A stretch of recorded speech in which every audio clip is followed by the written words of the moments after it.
Hi, it's Emily from Bite Size Vegan, and welcome to another Vegan Nugget. Today I'm honored to be joined by my friend and mentor, Gary Rofsky, who has graciously agreed to be here and answer questions that you, the Bite Size Vegan audience, have sent to me. I'm going to be releasing this interview in a series of videos, so be sure to stay tuned to the channel. Gary, I just wanted to thank you so much for taking time out of your busy schedule to be here and answer some of these questions. Anything for you, Emily.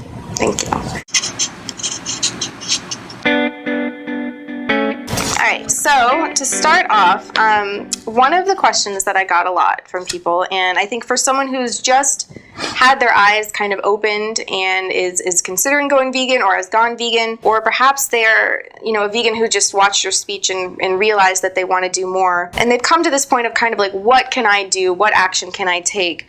What would you say to someone who wants to get started with vegan animal activism?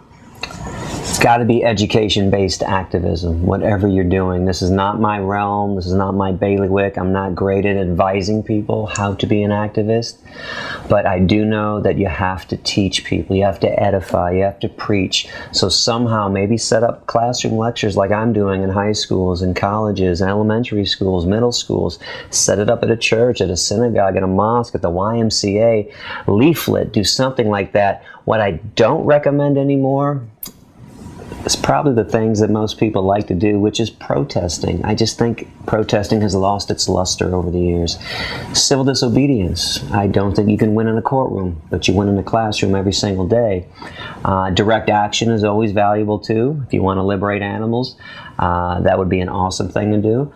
But focus on education and make that your goal, and things will fall into place. And don't beat yourself up too much when you find somebody that isn't paying attention and isn't listening. Move on and find somebody who does want to listen. They're out there. People are thirsting for knowledge.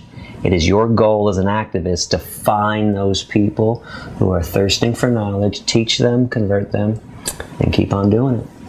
Some people argue that being vegan alone is not enough. I mean, what are your thoughts on that? Do you think like being vegan and adopting a vegan diet, do you think that alone can make an impact? I think it's the only thing on this planet that can actually make a difference. But is it enough from the victim's point of view? Of course not. Billions of animals are being tortured and killed. But I'm really tired of people turning on the news and getting involved in all the world issues, the Darfur genocide, women in Afghanistan still don't have equal rights, homosexuals in Uganda are being killed. I understand this is a major injustice, but you can't do anything about it. So stop talking about world issues that you have no control over.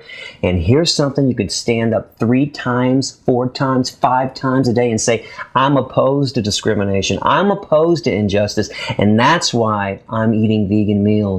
This is something you can actually do. But from there, yeah, sure, get active, get more active, teach people, talk to people. Again, back to the education.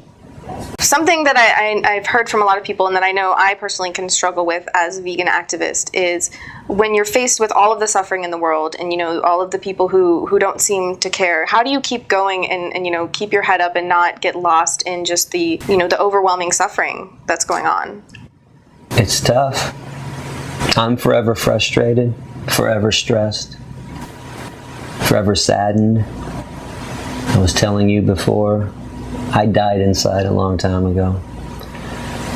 But I'm going through the motions for the animals. Because whatever I'm going through, whatever you as an activist are going through, is nothing compared to what the animals are going through. In the slaughterhouse, in the vivisection lab, at the circus, at the zoo, at the rodeo. That stuff is purely evil. You have to keep on going for them. I don't know how else to say it. I don't have a magical formula, magical solution to make you not become frustrated, not become stressed out. It goes with the territory. Enlightenment is bittersweet. I've told this to a lot of people. It is bittersweet. It's wonderful to know the truth, to see the truth, to live the truth. But it's maddening to see how selfish and evil our species can be. You have to keep on going for the animals. That's the only thing. Just think about them and keep on going for them.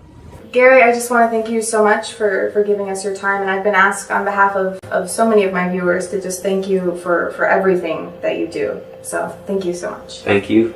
Keep on. Everybody pass their stuff around. It's tight stuff. Honestly, bitesizevegan.com. Share it. Stay tuned to the Bite Size Vegan channel for more installations of Gary's interview.